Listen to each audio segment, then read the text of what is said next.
മക്കളെ ഈ വീഡിയോ ഒന്ന് കണ്ടോക്കിയാ ഏട്ടൻ വേറെ ലെവലാണ്. എന്തായാലും ഒന്ന് കണ്ടിട്ട് വരും.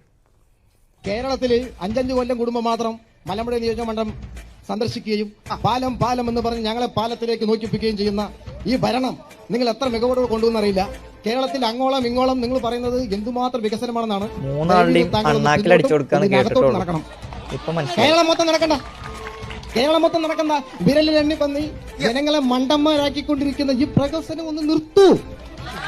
എന്തിനാണ് അത്? നിങ്ങളുടെ രീതി തന്നെ പറയുകയാണെങ്കിൽ ഞങ്ങൾക്കിനിയും നിങ്ങളെ വിശ്വാസമില്ല.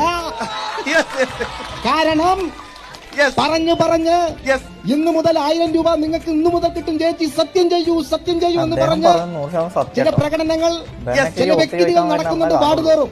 ഇനി വേറൊരു കാര്യം മൂന്നാം കൂടി പറയാം, തെറ്റിദ്ധരിക്കണ്ട. അതായത് ഇന്ന് നിങ്ങൾ പറയുന്ന പാലത്തിന്റെ പണിക്ക് കേന്ദ്ര ഗവൺമെന്റ് ചോദിക്കും, സ്റ്റേറ്റിനെ ചോദിക്കുന്നു. എന്റെ വീടിന് മുമ്പിൽ 7-ാം വാർഡ്, എന്റെ വീട് 8-ാം വാർഡ്, എന്റെ ഭാര്യക്ക് 7-ാം വാർഡിൽ വോട്ട്, എനിക്ക് 8-ാം വാർഡിൽ വോട്ട്. ഈ മുൻപാകത്തെ പാലം ചെയ്യണമെങ്കിൽ ആര് പറയും? നീ അവനെ ചോദിക്കടേ, നീ ഇവരെ ചോദിക്കട പറഞ്ഞ് ഞങ്ങൾക്ക് നടക്കാൻ പറ്റില്ല. ജനങ്ങളെ നട്ടം തിരിപ്പിക്കാനല്ല നിങ്ങളെയൊക്കെ തെരഞ്ഞെടുക്കുന്നത്. ഞങ്ങൾക്ക് തലയ്ക്ക് ഭ്രാന്തായിട്ടല്ല വോട്ട് ചെയ്യുന്നത്. പൊതുജനം പ്രവർത്തിക്കും, പ്രതികരിക്കും. നിങ്ങളിൽ ആര് ശുക്രനടിക്കും എന്ന് നമുക്ക് കാണാം. അടിപൊളി.